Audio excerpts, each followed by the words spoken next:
भारत की सबसे एक जघन्य घटना है। इतने बड़े जो मेडिकल कॉलेज की छात्रा के साथ अगर इस तरह कांड होता है कि बच्ची कोई जेंट से कम है, आज ये सुरक्षित नहीं है, यदि सुरक्षित नहीं, ये गलत है। ये सोचना गलत, को सरेआम पैर हाथ काट दिए, पैर काट दिए। एक पुलिस वाला नहीं, आदमी को 100 बार सोचना पड़ेगा। इसका बाप होता ना भगवान होता ना कुछ होता है। उनकी सिर्फ देखिए, पूरे देश में इस वक्त जस्टिस की मांग हो रही है। और जैसे कि हमारे कहते हैं ना, सबके पेरेंट्स, हमारे बच्चे जा रहे हैं बाहर, डॉक्टर बनेंगे, इंजीनियर बनेंगे, लेकिन उनकी सेफ्टी की जवाबदारी कौन लेगा? तो जैसे अभी कोलकाता में हुआ है, उसके लिए क्या कहना चाहेंगे आप? वो तो कलकत्ता में जो हुआ बहुत गलत हुआ है और जस्टिस भी मिलना चाहिए और बहुत लेट मिलता है। अपने दोष में थोड़ा कानून में बदलाव तो किया है। निर्भया को 8 साल के बाद मिला। हाँ, तो अब कानून में बदलाव हुआ तो अब जल्दी मिलेगा। कानून में बदलाव तो हुआ है ना। बिल्कुल बिल्कुल। हाँ, धाराएं भी चेंज हुई तो जल्दी मिलेगा, आशा करते हैं।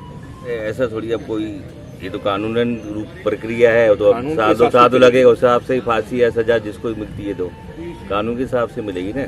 आपके हमारे कहने से थोड़ी मिलेगी। आबादी है कम से कम 60-70 करोड़ होंगी आबादी देश में, तो इतनी सुरक्षा कहाँ से हो पाएगी? खुद भी सुरक्षित रहना ही पड़ेगा ना। बिल्कुल। कि आप सोचे कि हमको हर किसी को सुरक्षा मिल जाए तो संभव तो है नहीं। तो डॉक्टर जो इतनी पढ़ाई करते हैं, हमारा इलाज करते हैं, हम उनको भगवान के रूप में देखते हैं। ये है कि बाकी हॉस्पिटलों में, इधर मेडिकल कॉलेज में यहाँ सुरक्षा रहनी चाहिए और क्या, वो बात अलग हुई। बिल्कुल बिल्कुल, वहाँ सुरक्षा रहनी चाहिए। आप सर? मैम, इनकी बातों से सहमत होना चाहिए ऐसा। चलिए, मिलके काफी बढ़िया लगा। सभी लोग को भड़ास निकालो।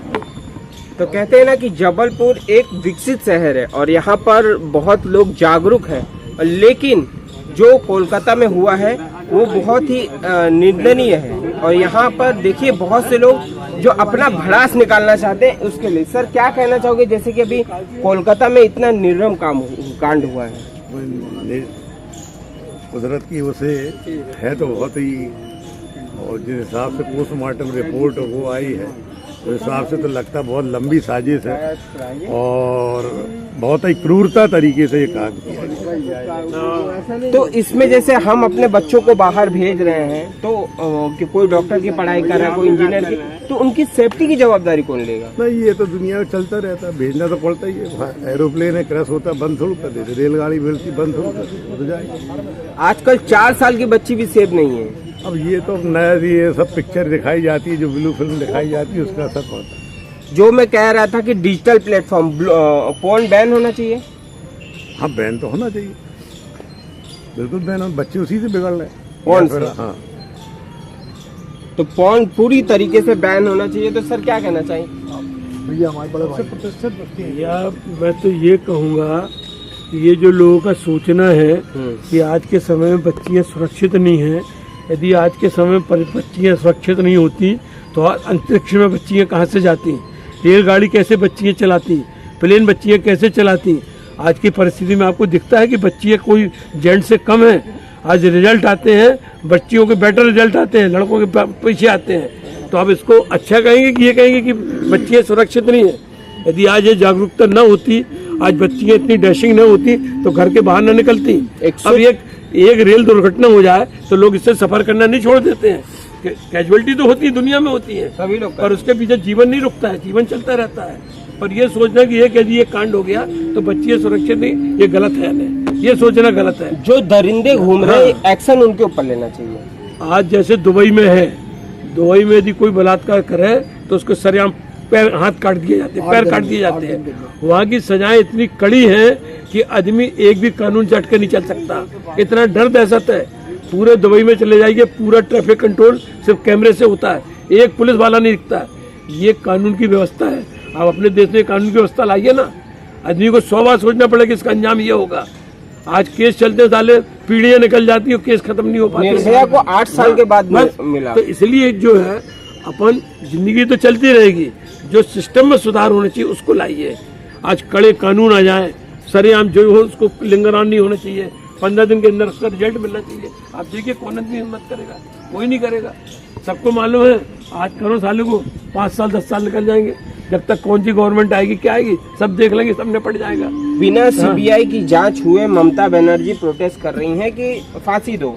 ये सही है कि गलत है? आज के समय में यदि सबसे गंदा माहौल चल रहा है और सबसे गंदी यदि कोई चीज है तो राजनीति है। राजनीति का ना कोई बाप होता, ना भगवान होता, ना कुछ होता है। उनकी सिर्फ गद्दी की लिस्सा रहती है कि गद्दी हमारी बची रहे, गद्दी हमको मिलना चाहिए।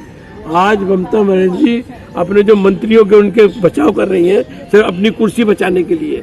उनको मालूम है तो उस बच्ची के साथ उनके मंत्रियों को, उनके मंत्रिमंडल के उन लोगों ने किया है, और उनको क्योंकि हमारी कुर्सी न चली जाए उनको बचाने के लिए सब कंड किए जा रहे हैं, सबूत मिटाए जा रहे हैं, सब कुछ किए जा रहे हैं।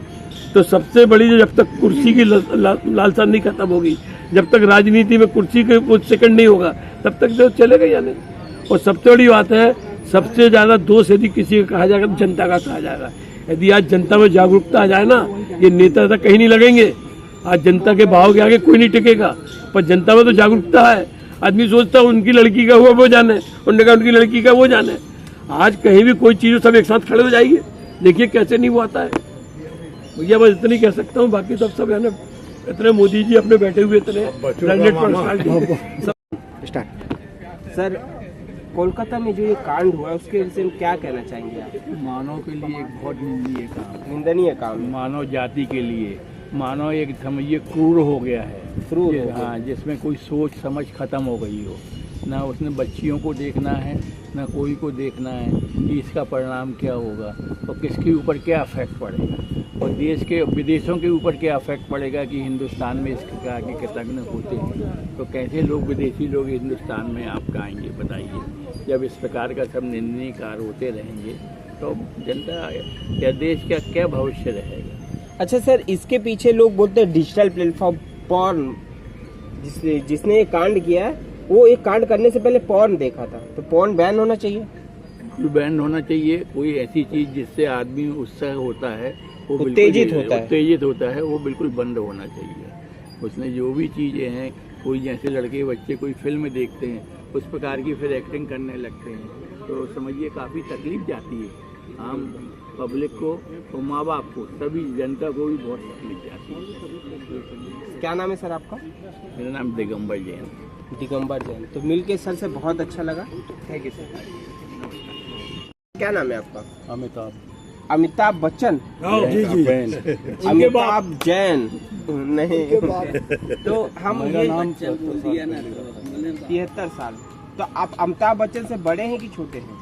से बड़े हैं, छोटे हैं, स्वाभाविक छोटे हैं। तो मतलब पहले वो अमिताभ बने, बाद में आप अमिताभ बने, है ना? तो हमारा हाँ, मतलब हमारा जानना ये है कि जैसे अभी कोलकाता में जैसे निर्मम हत्या हुई है, ठीक है, तो उस पर क्या कहना चाहिए, आपका क्या रिव्यू होगा?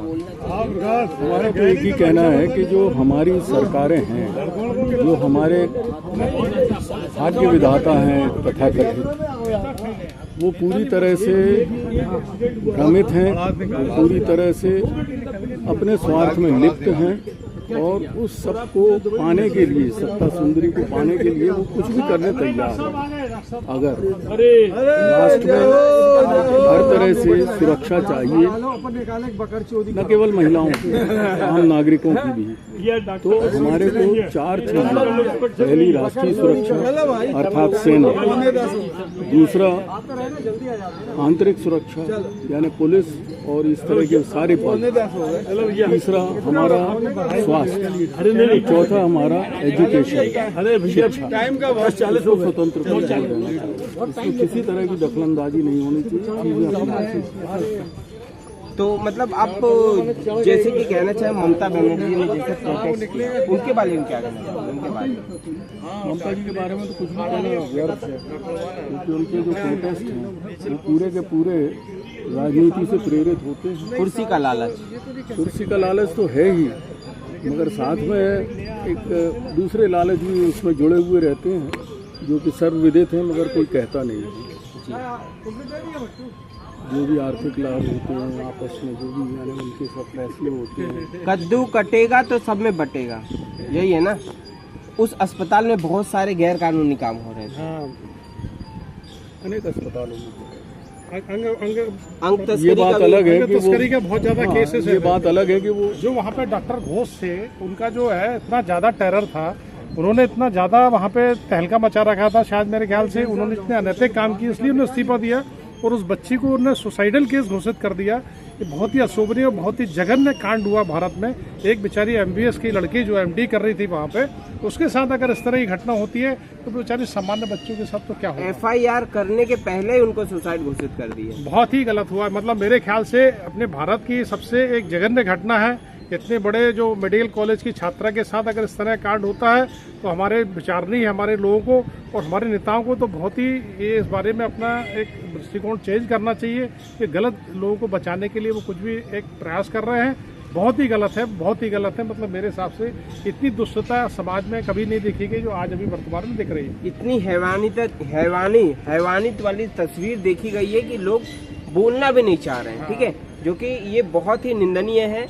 और जबलपुर के वासी काफी जागरूक हैं, लेकिन जिन्होंने जो बोला सब सही बोला। तो आशा करता हूँ कि वीडियो आप लोग को पसंद आई होगी। पसंद आए तो प्लीज लाइक शेयर कमेंट जरूर से कर देना। चैनल पे नए हो तो चैनल को फटाफट से सब्सक्राइब कर देना। Thank you for watching, bye.